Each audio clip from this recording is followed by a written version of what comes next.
Opa, meus queridos, tudo bom com vocês? Bom, você já teve a sensação que tudo está errado? Você olha para sua vida e se pergunta: Meu Deus, a minha vida é um desastre? Como eu vou sair dessa situação? Como eu me purificarei? Eu entreguei minha vida para Cristo, mas eu não consigo viver em santidade. Nesse vídeo nós falaremos sobre essas coisas e mais um pouco. Bom, se você não me conhece, meu nome é Fabrício, eu sou estudante de teologia. Aqui nós falamos sobre coisas eternas, coisas que só o Senhor pode nos proporcionar. Então, se você se interessa por esse tipo de vídeo, eu peço que você se inscreva no canal, deixe o seu gostei e vamos para o vídeo. Bom, para iniciar, eu queria falar de um assunto muito interessante que acontece na Bíblia, uma situação que está lá em João capítulo 3, onde um mestre da lei, né, um fariseu, ele acaba indo conversar com Jesus e ele começa seu discurso falando muito bem de Jesus, elogiando, dizendo que ninguém pode fazer os sinais que Jesus faz se ele não é de Deus e tudo mais. E até aí é tudo muito bonitinho, tudo parelho, digamos. Só que no versículo 3, Jesus ele age de forma inusitada, porque ele manda na lata uma resposta talvez não tão agradável, porque ele diz que se alguém não nascer de novo, essa pessoa nem pode ver o reino dos céus.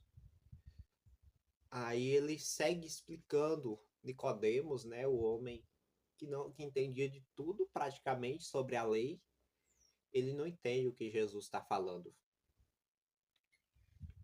Só que resumindo, Jesus quer dizer que se você não receber uma transformação de Deus, se você não recebe algo diretamente de Deus, não tem como. Primeiramente, não tem como você ser salvo. E segundo, sem Deus você não pode fazer nada. E uma coisa muito interessante é que ele vai dizer no versículo 8 que o vento ele assopra onde quer, as pessoas escutam o seu barulho, mas não sabem de onde vem, para onde vai. E assim são todos os nascidos do Espírito. Quer dizer, existe um nascimento que ele vem do Espírito Santo e que as nossas forças, a nossa natureza humana não consegue gerar isso sozinha. É necessário uma ação do Espírito Santo. E onde eu quero chegar com isso? Primeiramente, tudo provém de Deus. Então, até as pequenas coisas, o nosso conhecimento, ele veio de Deus, por meio de uma graça capacitadora. Mas tem também a graça salvífica que nos leva à salvação, que nos leva a desfrutar do reino de Deus, do reino dos céus. E isso também é algo do Espírito Santo, é um nível de espiritualidade elevado.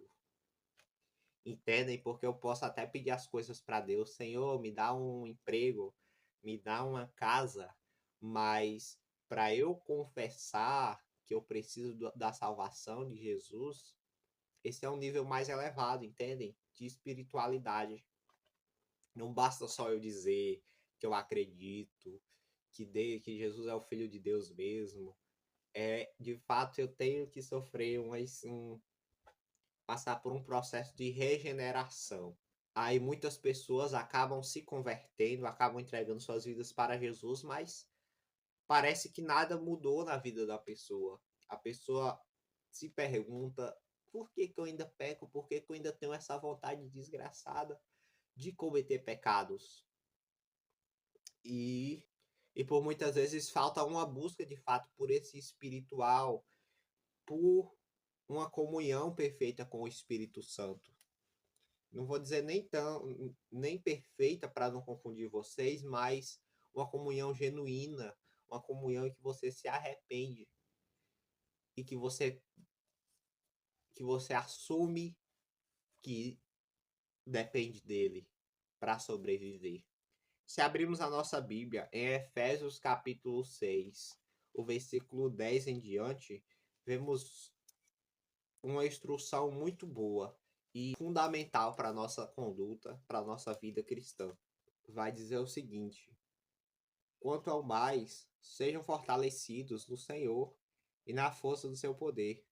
Vistam-se com toda a armadura de Deus para poderem ficar firmes contra as ciladas do diabo. Porque a nossa luta não é contra o sangue e a carne, mas contra os principados e as potestades, contra os dominadores deste mundo tenebroso, contra as forças espirituais do mal nas regiões celestiais. Por isso, peguem toda a armadura de Deus para que vocês possam resistir no dia mau. E depois de terem vencido tudo, permaneçam inabalável. Então aqui o apóstolo Paulo ele fala sobre uma armadura que ela é espiritual. Aí ele vai dizer a nossa luta ela não é contra a carne, quer dizer, não é contra o seu vizinho, não vou dizer, contra o seu patrão, contra o sistema. Lógico que existe uma luta de fato contra essas coisas, mas o apóstolo Paulo está dizendo que a nossa principal luta é contra o diabo e que nós precisamos dessa armadura para resistir às armadilhas do diabo e que sem ela nós não vamos conseguir, porque existe uma luta espiritual de fato para impedir que você se santifique, para impedir que você faça as coisas para a glória de Deus, para impedir que você seja salvo. Às vezes nós vivemos como pessoas desavisadas. Como eu falei, até entregamos a nossa vida para Jesus, mas nós estamos muito dispersos, somos alvos fáceis, porque não lemos a Bíblia, porque não oramos. E aí o que será de nós? Se as armas que o Senhor já nos deu, nós não usamos. Então nós devemos, de fato, todos os dias ter esse hábito de ler a Bíblia, priorizar essas coisas e assim tudo será regido através disso. Isso será a base de tudo na nossa vida. A base de uma boa família, a base de um bom trabalho, a base de uma boa conduta e tudo mais. Mas sem isso é impossível. Eu posso até dizer assim, eu sou forte, eu consigo estudar, ser uma pessoa muito estudiosa. Mas a Bíblia vai dizer que tudo que não provém da fé é pecado. Como diz Tiago,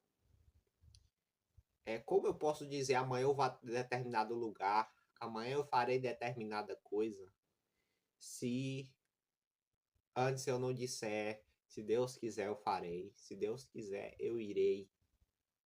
Percebem que tudo provém do Senhor? Até uma pessoa que às vezes consegue vencer um vício, mesmo que não seja crente, se ela vencer esse vício de alguma forma, houve uma capacitação de Deus para isso, houve uma permissão de Deus para isso, porque ela poderia muito bem morrer nesse vício, poderia muitas coisas acontecer, mas Deus permitiu que essa pessoa conseguisse isso. E por que que nós cristãos não vamos ser dependentes disso? Aí quando nós continuamos a leitura, o versículo 14 vai dizer o seguinte: portanto, fiquem firmes, cingindo-se com a verdade e vestindo a couraça da justiça. Tenham os pés calçados com a preparação do evangelho da paz, segurando sempre a espada da fé, com o qual poderão apagar todos os dardos inflamados do maligno.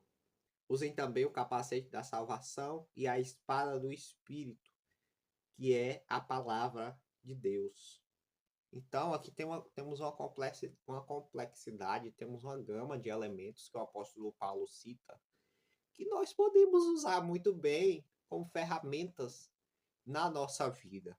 E o primeiro deles é a couraça da justiça, não é? A verdade. Então, nós precisamos buscar sermos verdadeiros e, primeiramente, crer que essa verdade, que essa justificação, ela vem através de Cristo. Porque o inimigo, ele nos acusa, temos alguém que nos acusa. Então ele não pode, ele é um pecador, ele não pode ver o reino de Deus de fato. Mas Jesus vem e ele diz, ele vai ver sim, porque ele entregou a sua vida para mim. Então nós precisamos primeiramente nos vestir dessa verdade e buscar a santificação que se encontra em Cristo. Vai falar sobre a espada da fé também, que eu vou resumir um pouco. Só tendo fé, só orando, às vezes nós falamos que é importante orar, mas nós não temos noção do quanto isso é importante para a nossa vida, para nós vencermos as dificuldades, para nós podermos vencer a luta contra nós mesmos, as lutas internas, eu vou dizer assim, principalmente. Então, todos esses são elementos que nós devemos usar no nosso dia a dia, que nós devemos meditar, para que assim nós possamos vencer e nos, digamos, subir de nível, nos tornar mais espirituais, ser mais espirituais de fato. E o Espírito Santo, ele faz isso conosco quando nós permitimos. Então, um relacionamento de dependência, de entrega e de uso daquilo que Deus já te deu. Amém? Então, eu espero que você possa meditar mais nisso na sua vida, que você possa se santificar mais, possa estar mais próximo do Senhor. E eu te convido a vir caminhar comigo também. Se inscreva no canal e nos próximos vídeos a gente fala mais sobre as coisas do alto. E será um prazer.